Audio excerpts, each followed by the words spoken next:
Oke, selamat malam lagi kepada adik-adik di semester 4 Akademi Akuntansi. Jadi di malam hari ini seperti janji saya di hari Kamis kemarin gitu ya, saya janji kepada Anda untuk membuatkan sebuah video tentang tutorial bagaimana mengamortisasi agio dan disagio obligasi dalam laporan keuangan, kemudian bagaimana mencatat utang obligasi yang dijual tidak pada saat atau tidak pada tanggal penerbitannya gitu ya. Kalau kita kan biasanya bikin obligasi dijual pada saat tanggal penerbitannya. Jadi terbit tanggal 1 Januari, dijualnya pun tanggal 1 Januari. Tapi nanti kita akan belajar ke dalam suatu kasus di mana penerbitannya misalnya tanggal 1 Januari, tapi penjualannya baru tanggal 1 Mei ataukah 1 Juni, seperti itu. Jadi berbeda antara tanggal penjualan dengan tanggal penerbitannya, seperti itu. Nah, sebelum ke sana saya akan coba jelaskan kepada Anda tentang konsep amortisasi agio dan disagio dalam sebuah perusahaan. Jadi sebenarnya konsep itu mirip mirip aja dengan depresiasi aktiva jadi atau penyusutan aktiva, di mana nantinya kita harus menyusutkan agio dan disagio yang ada dalam suatu perusahaan. Oke ya. Jadi agio dan disagio ini merupakan akun yang sifatnya sementara. Jadi nanti di akhir ketika obligasi ini dilunasi, maka agio dan disagio ini harus hilang di dalam pencatatan laporan keuangan perusahaan yang mengeluarkan obligasi gitu ya. Jadi agio dan disagio ini harus hilang. Cara menghilangkannya adalah dengan cara mengamortisasinya. Nah, konsep amortisasi agio dan disagio ini mirip dengan depresiasi aktiva. Ya, bedanya adalah kalau eh, depresiasi aktiva itu jurnalnya beban penyusutan pada akumulasi penyusutan, tapi kalau nanti amortisasi agio dan disagio itu lawannya adalah beban bunga. Jadi nanti kalau kita mengamortisasi agio berarti jurnalnya adalah agio pada beban bunga, dan sebaliknya kalau kita mengamortisasi disagio jurnalnya adalah beban bunga pada disagio. Seperti itu. Oke ya. Jadi seperti itu pemahamannya, konsepnya dulu tentang amortisasi agio dan disagio itu sendiri. Nah, sekarang kita ke soalnya saja, contoh soal nih. Contohnya adalah PT Risa Padilla itu mengeluarkan obligasi dengan nominal 1 juta rupiah, dijual dengan kurs 95 dan bunga 10% per tahun yang dibayar setiap 6 bulan. Kemudian obligasi ini dijual tanggal 1 Januari 2020 dengan umur obligasi adalah 5 tahun. Nah, sekarang dari soal ini sebenarnya kita bisa perhatikan bahwa nilai nominalnya adalah 1 juta, kemudian dijual dengan kurs 95. Artinya apa? Artinya adalah apabila kursnya di bawah 100, maka obligasi itu akan menghasilkan yang namanya disagio. Oke ya, itu dulu Anda pahami. Kemudian bunganya adalah 10% per tahun yang dibayar setiap 6 bulan. Jadi setiap 6 bulan dia akan dapat bunga 5% gitu ya. Di mana dalam setahun itu total bunganya adalah 10%. Kemudian obligasi itu berumur 5 tahun yang dijual tanggal 1 Januari 2020. Seperti itu dulu. Oke. Nah, dari soal ini ada beberapa hal yang kita jadikan sebagai perhatian. Yang pertama adalah tentang jurnal penjualan obligasi itu. Jadi, ketika kita dihadapkan pada soal seperti ini, yang pertama kali kita harus perhatikan adalah bagaimana jurnal penjualannya gitu ya.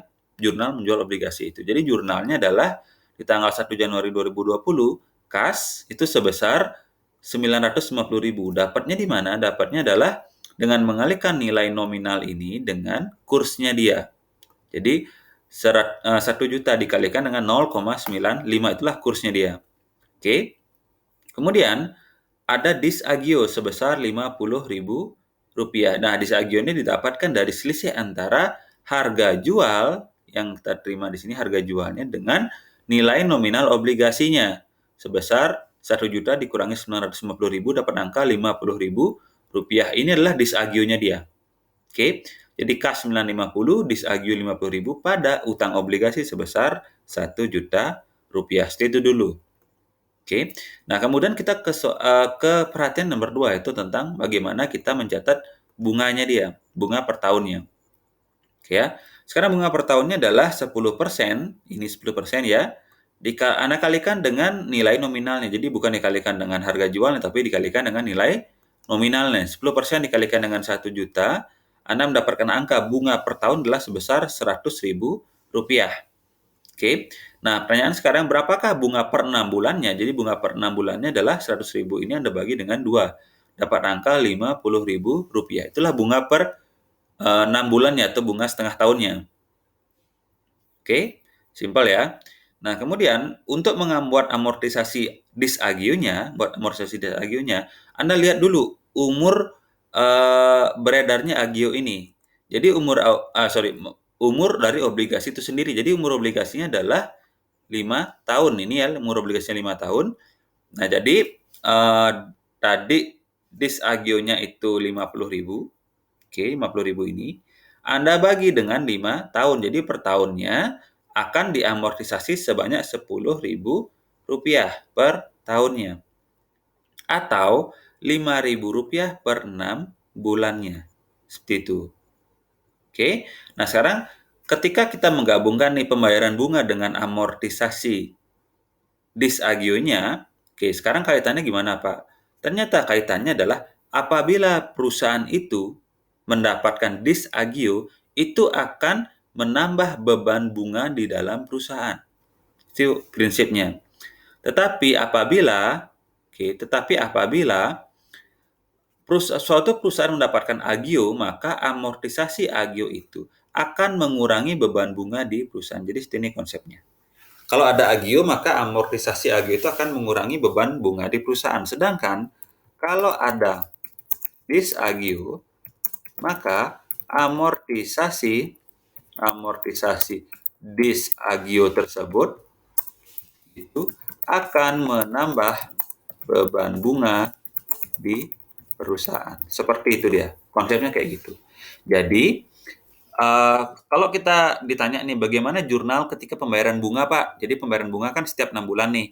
Jadi pembayaran bunga ya pasti karena perusahaan itu menjual obligasi, kan dia harus membayar bunga kepada orang yang membeli obligasi itu. Jadi jurnalnya lah beban bunga itu pasti di sisi debit. Beban bunga kan seharusnya adalah Rp50.000 ya per 6 bulan. Tetapi karena perusahaan ini mendapatkan disagio, maka menambah beban bunganya Rp5.000, jadi Rp50.000.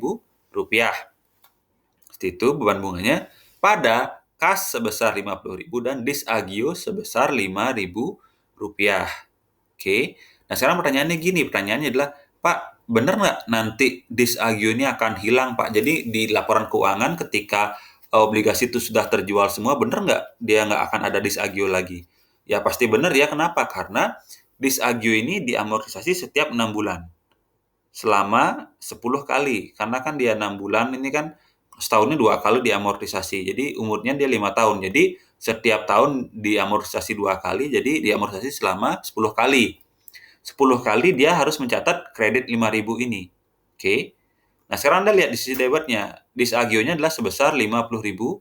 Rp50.000 kemudian di sisi kreditnya disagio ini diamortisasi sebanyak 10 kali dengan nilai Rp5.000. Nanti terakhir ya akan habis sendiri. Jadi sama. Debit 50.000, kreditnya juga 50.000 seperti itu. Oke, itu untuk amortisasi agio dan disagio dalam sebuah perusahaan. Jadi nanti konsepnya dibalik aja. Kalau ini kan teorinya tentang disagio nih. Nanti kalau tentang agio tinggal dibalik aja.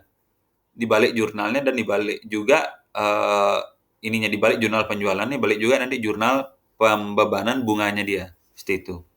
Jadi simpelnya seperti itu untuk amortisasi agio dan disagio.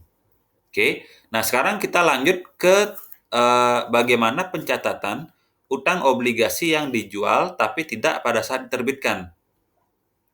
Oke, bedanya seperti apa gitu ya. Nah, saya pengen tanamkan konsepnya dulu. Konsepnya adalah ketika kita menjual obligasi tidak di tanggal penerbitannya, maka nanti ketika orang yang membeli obligasi tersebut harus membayarkan bunga sebesar selisih antara tanggal penerbitan dengan tanggal penjualannya, seperti itu. Itu konsepnya dia. Jadi kan kalau obligasi itu kan ada pembayaran bunganya. Oke ya, jadi ada pembayaran bunganya. Pembayaran bunga itu biasanya setiap setengah tahun lah misalnya dibilang dalam soal.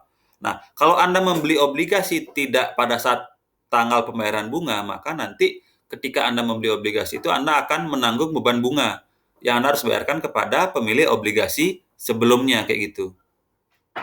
Beban bunga itu.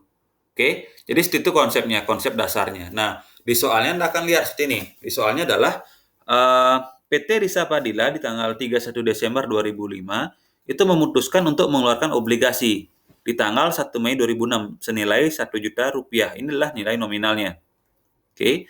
Bunga adalah 10% per tahun dan jatuh tempo tanggal 1 Mei 2011. Jadi waktu atau umur obligasinya 5 tahun dari 2006 sampai dengan 2011 selama 5 tahun. Oke ya. Kemudian bunga obligasi itu dibayarkan setiap tanggal 1 Mei dan 1 November. Jadi setiap tahun dibayarkan 2 kali. Tanggal 1 Mei dan 1 November. Kemudian seluruh obligasi itu dijual di tanggal 1 Juli 2006 dengan harga 1.029.000. Jadi Anda lihat di sini bahwa tanggal penerbitannya tanggal 1 Mei 2006. Sedangkan tanggal penjualannya adalah tanggal 1 Juli 2006. Jadi ada selisih selama 2 bulan di sini. Oke. Kemudian obligasi itu dijual dengan harga 1.029.000. Artinya apa? Artinya harga jual obligasi itu lebih tinggi dibandingkan dengan nilai nominalnya. Sebesar berapa, Pak? Perbedaannya sebesar Rp29.000 perbedaannya dia. Itu adalah agio obligasi itu sendiri. Oke. Nah, sekarang dari soal ini ya. Jadi kita harus perhatikan beberapa hal di sini. Yang kita perhatikan pertama adalah coba Anda lihat berapa lama obligasi itu beredar. Itu yang pertama dulu. Jadi Anda harus tahu berapa lama sih obligasi itu beredar. Jadi bukan berapa lama obligasi itu ada, tapi berapa lama obligasi itu beredar. Obligasi itu beredar dihitung dari tanggal dijual sampai dengan tanggal jatuh temponya dia. Jadi dari tanggal 1 Juli 2006 sampai dengan tanggal 1 Mei 2011. Nanti Anda hitung berapa bulan dia. Nah, untuk memudahkannya saya sudah hitung di sini. Jadi, di tahun 2006 obligasi itu beredar selama 6 bulan. Kok bisa, Pak? Ya bisa. Jadi, dari tanggal 1 Juli 2006 sampai dengan tanggal 31 Desember 2006. Itu 6 bulan dia. Jadi 2006 6 bulan, 2007 12, 2008 12, 9 12, 10 12, dan 2011 selama 4 bulan saja. Kenapa bisa, Pak? Ya, kan dari Januari 2011 sampai dengan jatuh tempo tanggal 1 Mei 2011 atau sama dengan tanggal 30 April 2011. Yaitu umurnya hanya 4 bulan saja. Jadi kalau di total, obligasi itu beredar cuma selama 58 bulan saja. Seperti itu. Oke? 58 bulan saja. Nah, kemudian sekarang pertanyaan berikutnya adalah berapa agio atau disagio dari obligasi tersebut ya. Tadi sudah saya bilang di soal bahwa harga jualnya itu lebih tinggi dibandingkan dengan nilai nominalnya. Artinya apabila harga jual lebih tinggi dibandingkan dengan nilai nominalnya, maka obligasi itu akan menghasilkan yang namanya agio. Yaitu agionya sebesar Rp29.000. Itu adalah agionya dia. Agio obligasinya. Oke. Nah, kemudian pertanyaan berikutnya adalah berapa amortisasi agio per bulannya, Pak? Itu pertanyaannya. Nah, cara mencarinya adalah Anda bagi agio itu dengan lamanya obligasi itu beredar. Nah, caranya adalah Rp29.000 itu Anda bagi dengan 58 bulan. Jadi kan beredar 58 bulan nih. Jadi Anda bagi obligasi 29.000 itu Anda bagi dengan 58 bulan. Dapat angka Rp500 per bulannya. Seperti itu. Itu adalah amortisasi per bulannya. Oke, kemudian pertanyaan berikutnya, Pak, berapa bunga per tahun atau per bulannya gitu ya. Jadi Anda lihat di soalnya, bunganya adalah 10% per tahun. Nilai nominalnya adalah Rp1.000.000. Jadi, bunga per tahunnya adalah 10% dikalikan dengan nominalnya Rp1.000.000. Dapat angka sebesar Rp100.000. Ini dia. Kemudian Anda bagi dengan 12. Jadi, Anda bagi 12 dapat angka Rp8.333 per bulannya. Atau per 6 bulan, obligasi itu akan menghasilkan bunga sebanyak Rp50.000. Seperti itu. Oke. Nah, seperti saya bilang tadi, konsepnya adalah kalau Anda membeli obligasi tidak di tanggal terbitnya atau tidak di tanggal pembayaran bunganya, maka Anda harus membayarkan bunga atas obligasi yang Anda beli itu ke pemilik sebelumnya gitu ya. Jadi karena obligasi ini dijual di tanggal 1 Juli 2006, sedangkan terbitnya atau pembayaran bunganya di tanggal 1 Mei 2006 pertama kali, maka Anda pembeli itu harus membayar 2 bulan bunga obligasi tersebut. Jadi ketika kita menjual obligasi di tanggal 1 Juli 2006, kita sebagai perusahaan yang menjual ya, jadi jurnalnya adalah cash itu pasti karena kita menjual, kita dapatkan cash, cuma untuk angkanya kan nanti akan saya jelaskan gitu ya. Jadi dihilangkan aja dulu angkanya atau di-ignore dulu angkanya. Kas pada utang obligasi itu sebesar nominalnya itu Rp1.000.000. Kemudian ada agio obligasi sebesar Rp29.000. Kemudian ada beban bunga. Beban bunganya adalah sebanyak 2 bulan. Jadi 2 bulan dikalikan dengan 8.333 dapat angka sebesar 16.666. Itulah bunga untuk 2 bulan. Oke, bunga untuk 2 bulan ya. Jadi nanti Anda jumlahkan semua ini.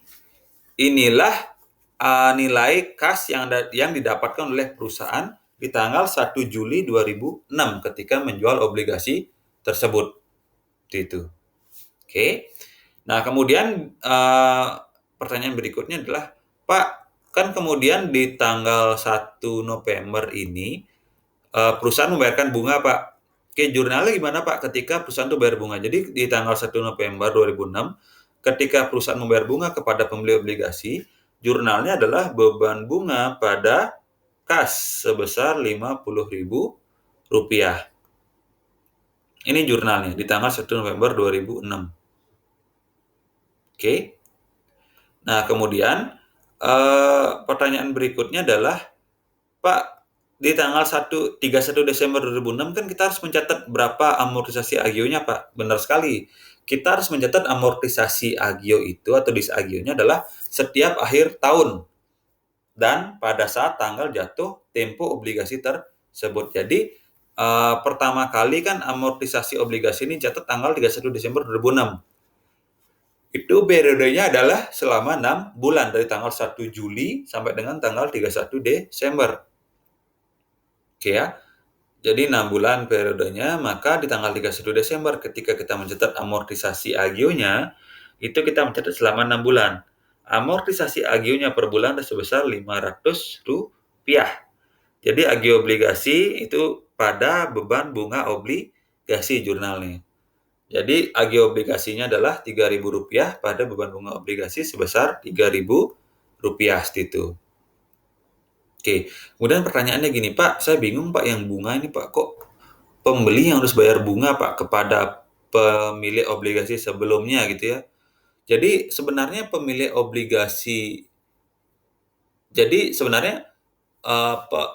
penerbit obligasi itu bayar beban bunga itu sebenarnya berapa sih, Pak, gitu ya.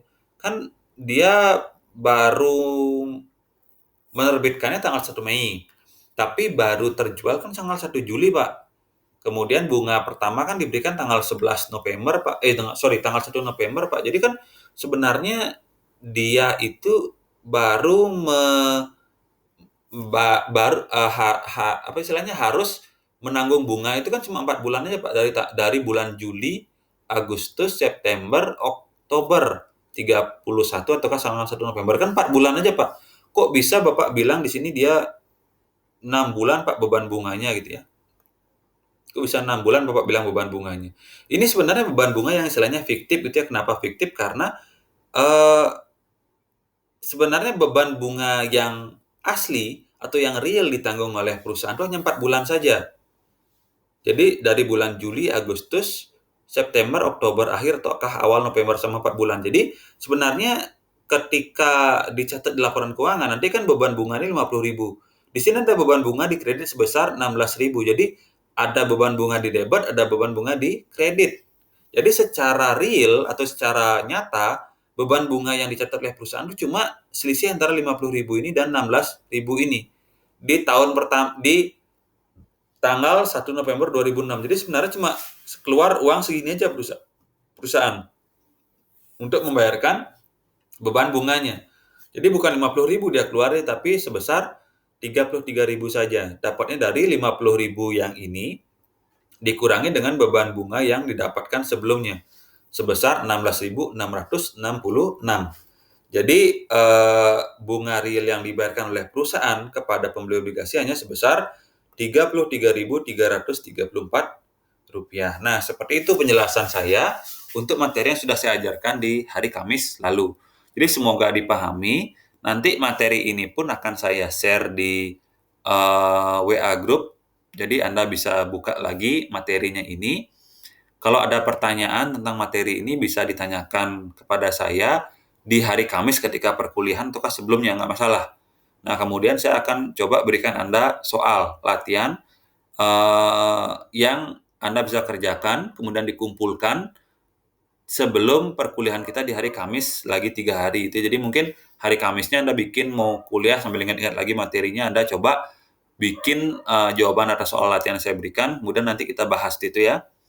Oke, jadi terima kasih atas waktunya. Mohon maaf atas keterlambatan video ini. Jadi semoga video ini bisa memberikan manfaat bagi Anda atau tambahan ilmu bagi Anda dan selamat malam.